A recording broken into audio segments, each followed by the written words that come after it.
उम्मुल मोमिनीन सैयदा तय्यबा ताहिरा सैयदा आयशा सिद्दीक़ा रज़ी अल्लाह ताला अन्हा फरमाती हैं, एक दिन मैं देखा कि हुजूर मेरे हुजरा में नहीं हैं, तो मैं हुजूर को तलाश करने निकली। जन्नतुल बकी में आसमान की तरफ सर उठाए हुजूर अल्लाह से इल्तिजाएं कर रहे थे। मुझे देखा तो इरशाद फरमाया, आयशा क्या तुमने ये समझा कि अल्लाह का रसूल तुमसे ज़्यादती करेगा? फरमाती हैं, मैंने अर्ज़ की, या रसूल अल्लाह सल्लल्लाहु अलैहि वसल्लम, मैं ये समझा शायद आप किसी ज़ौजाए मोहतरमा के हुजरा में तशरीफ़ ले गए हैं। फरमाया, आज लैलतुन निस्फ़ मिन शाबान, शाबान की 15वीं रात है, दरमियानी शब है। इस रात को अल्लाह ताला जल्ला शानहू आसमानी दुनिया पे नज़ूल इजलाल फरमाता है और कबीला बनु कल्ब की बकरियों के बालों से ज़्यादा लोगों को जहन्नुम की आग से आज़ाद कर देता है।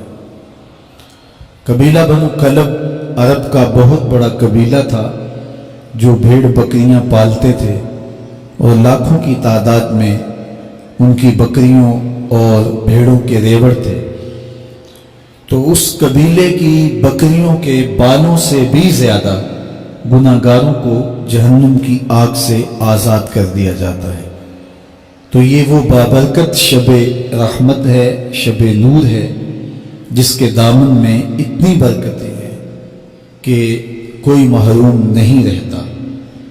सिर्फ वो बदनसीब लोग जो शिरक में मुब्तला हैं, जो सख्त कीना परवर हैं, जो कता रहमी करते हैं, कातिल हैं, आदि शराबी या बदकार हैं, उन्हें इस मुबारक रात में महरूम रखा जाता है। वरना अल्लाह की रहमतों का उमूम इस बाबरकत रातों में इस कदर होता है कि कोई गुनाहगार जो उसके हुजूर हाथ दुआ के लिए उठाता है और अपना दामन फैला के उसकी रहमतें मांगता है, उसे महरूम नहीं रखा जाता, बल्कि अल्लाह सब गुनाहगारों को जहन्नम की आग से आज़ाद कर देता है। एक रिवायत में आता है कि अल्लाह लैलतुन निस्फ़ मिन शाबान, शाबान की 15वीं रात को आसमानी दुनिया पे अपनी रहमतों से जलवागर होता है और फरमाता है कोई रिज़्क़ मांगने वाला, मैं उसकी झोलियां भर दूं? है कोई मग़फ़रत तलब करने वाला, मैं उसके गुनाह माफ़ कर दूं? है कोई मुझसे आफ़ियत मांगने वाला, मैं उसको आफ़ियतों से नवाज दूं? है कोई फ़लाँ चीज़ मांगने वाला, है कोई फ़लाँ चीज़ मांगने वाला? उसकी रहमतें आवाज़ देती हैं और ये आवाज़ गुरूब आफ्ताब से लेकर के तुलुए फजर तक मुसलसल बंदों को दी जाती है और बंदे उसके हुजूर अगर दस्ते तलब दाराज करें, अपनी झोली फैलाएं, तो अल्लाह ताला उनको उनके मांगने से भी ज़्यादा अता फरमाता है। इस उम्मत को अल्लाह ताला ने इस तरह की रातें दे करके मग़फ़रत, बख्शिश, गुफ़रान और रहमतों की फरावानी नसीब की है।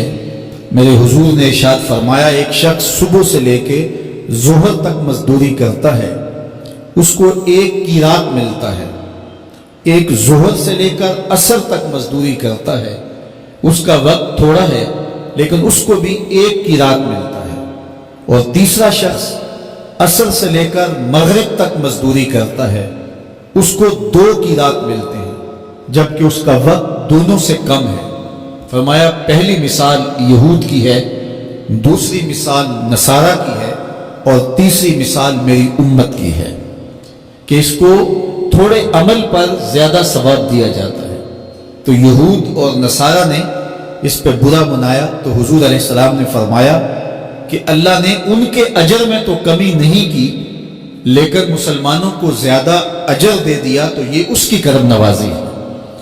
तो ये थोड़े वक्त की इबादतें और चंद रातों کی بیداری اور مخصوص اوقات میں اللہ کے حضور عبادت و ریاضت ایک گناہگار کو کہاں سے کہاں تک پہنچا دیتی ہے، اس کے گناہوں کی معافی کا ذریعہ بھی بنتی ہے اور درجات کی بلندی کا سبب بھی۔ دیکھیے لیلۃ القدر ایک رات 1000 مہینے کی عبادتوں سے بہتر قرار پاتی ہے۔ اسی طرح دیگر مواقع ہیں کہ اللہ تعالیٰ اس امت کے لیے رکھے ہیں، رحمت رب بہانہ می طلب، اور یوں بھی پڑھا گیا رحمت رب بہانہ می طلب۔ اس کی رحمتیں قیمت نہیں مانگتی اور اس کی رحمتیں بہانہ تلاش کرتی ہیں، تو وہ اپنے بندوں کو بخشنے پہ آمادہ ہے اگر وہ اپنا دامن طلب پھیلائیں۔ قرآن مجید میں ایک مقام دیکھیے کتنا دل آویز ہے، فرمایا ما یفعل اللہ بعذابکم، اللہ تمہیں عذاب دے کے کیا کرے گا؟ اس کی یہ چاہت نہیں ہے کہ تمہیں عذاب میں مبتلا کرے، اس کی چاہت یہ ہے کہ تم اس کی چوکھٹ پہ آؤ، جھولی پھیلاؤ، اس سے خیرات اور رحمت مانگو، اور وہ تمہارے ماضی کے سارے گناہ معاف کر کے، ساری غلطیاں معاف کر کے تمہیں اپنی رحمتوں سے مالا مال فرما دے۔ تو وہ بندوں کو بخشنے پہ، بندوں کی مغفرت کرنے پہ آمادہ ہے اور اس کی رحمتیں بہانے تلاش کرتی ہیں۔ اللہ اکبر۔ اور دوسری جانب اس کے بندے، اس کے مملوک، اس کی مخلوق اور مخلوق کی گناہگار اور نیکوکار اس کی رحمتوں کے طالب ہوتے ہیں، بلکہ وہ گناہ کرنے کے بعد جب معافی مانگتے ہیں تو اللہ کو یہ معافی بہت پسند ہے۔ معافی مانگنا، اس کے حضور اپنے دامن کو پھیلانا، وہ اس کو بہت زیادہ محبوب ہے۔ انسان کی فطرت کے اندر گناہ رکھا گیا ہے۔ آگ، ہوا، مٹی، پانی، یہ ان 4 چیزوں کا مرکب ہے۔ اس کے جو عناصر ہیں اس میں کبھی اعتدال قائم نہیں رہتا اور اس سے گناہ سرزد ہو جاتے ہیں۔ گناہ کرنے کے بعد بندے کا اس گناہ پہ اصرار کرنا، اڑ جانا، ضد کرنا، توبہ نہ کرنا اللہ کو یہ پسند نہیں، لیکن اگر اس سے گناہ سرزد ہو جائے تو پھر وہ توبہ کر لے تو اللہ کو یہ بہت زیادہ پسند ہے۔ جو اس سے ہو سکے نیکی وہ اللہ کے حضور پیش کرے، لیکن اس کے اندر جو شر رکھی گئی ہے، اس کے اندر جو قوتیں گناہ کی رکھی گئی ہیں، اس سے اگر اس سے گناہ سرزد ہو جائے تو پھر وہ اللہ سے توبہ کرے، اللہ کی طرف رجوع کرے، تو اللہ اس کی توبہ کو نہ صرف قبول کرتا ہے بلکہ اس کے گناہوں کو معاف کرتا ہے اور گناہوں کو بدل کے نیکیوں میں تبدیل کر دیتا ہے۔